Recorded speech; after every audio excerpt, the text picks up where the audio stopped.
జ్ఞానమునకు మించిన క్రీస్తు ప్రేమను తెలుసుకున్నటకు మీరు తగిన శక్తి కలవారు కావాలనని ప్రార్థించుతున్నానని పౌలు గారు రాశారు సామెతలు. అవును, జ్ఞానముకు మించిన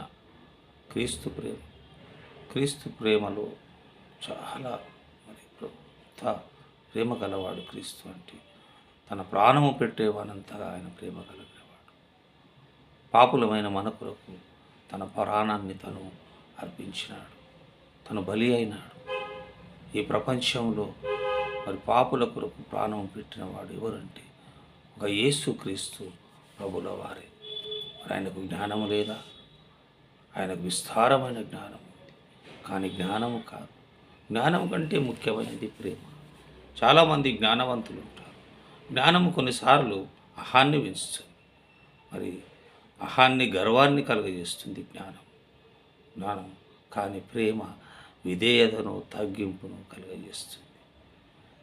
ప్రేమకున్న గొప్పతనము జ్ఞానం వరకు లేదు. అందుకే జ్ఞానంకు మించిన క్రీస్తు ప్రేమను ఆయన రాస్తూ తెలుసుకొనుటకు తగిన శక్తి కావాలి. ఆ ప్రేమను తెలుసుకొనుటకు తగిన శక్తి కావాలని ఆయన ప్రార్థన చేస్తున్నాడు.